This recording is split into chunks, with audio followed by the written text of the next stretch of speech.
I now invite John to come forward for the words of remembrance.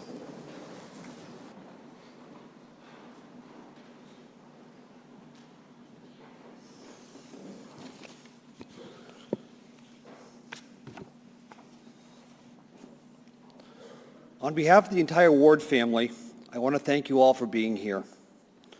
Today we come together to honor the life of my dad, Brien L. Ward. Summing up my dad's life, I keep coming back to one thought.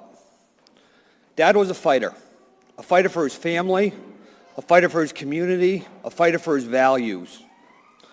Dad believed in character over pedigree, optimism over cynicism, public service over self-interest, and that adversity is part of life. Pick yourself up and keep moving. Dad faced his first adversity at the age of 2. Despite his strenuous objection, his parents moved him from Littleton to Whitefield. As a kid growing up in Whitefield, Dad had the same personality he carried throughout life. He was tough, opinionated, strong-willed. Problem was he was short and scrawny at the time. But Dad always held his ground and did the right thing. He also struggled in sports as a young kid. I remember him telling me he didn't get a hit for his first 2 years in Little League.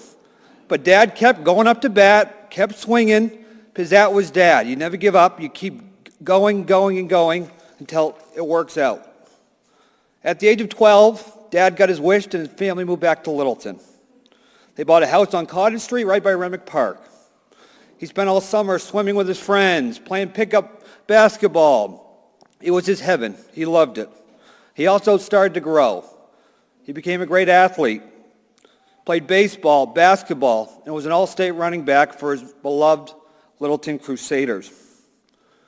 After that, he went off to UNH and then law school and practiced law for the people of the North Country for over 35 years. Dad had 3 major passions in life: his family, the town of Littleton, and a good Long Island.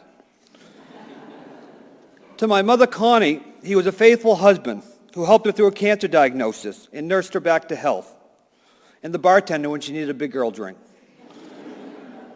To his children, he was our sounding board, our champion, our hero.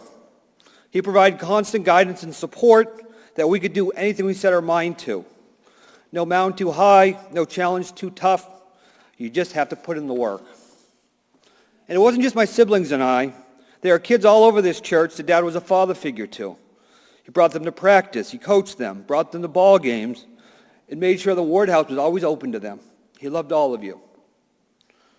To his grandchildren, he was Papa, a constant presence at every event, and I mean every event. He went to concerts, games, birthday parties, and dance recitals. At these events, he would cheer, offer words of encouragement, and talk to everyone. Everybody knew Papa. He also loved to shower the kids with gift cards. Every achievement or every event, he would gather the grandkids together to give them gift cards and explain why he was proud of them. As he aged, he went through several health challenges. He was diagnosed with prostate cancer and debilitating back pain, but he never complained. He always talked about how lucky he was, how lucky he's got a great wife, 3 successful children, 8 beautiful grandchildren that he adored. As I think about Dad's passing, I think, how do you measure a man's life? Is it riches? Is it fame? No, I think the true test of a man is, does his family want to be with him? Does his family love and respect him? Dad passed that test with flying colors. His second big passion was the town of Littleton. He was its protector, its gatekeeper, its advocate, its historian, and its booster. He was Mr. Littleton. His legacy of public service for Littleton and the level of success was unmatched. He would remind us that success is a team sport, and it's amazing what you can accomplish when you don't care who gets the credit. It's also things he did behind the scenes to make Littleton better. Landlords would tell me Dad would show up when the grass got too high, tell them to get the lawnmowers going.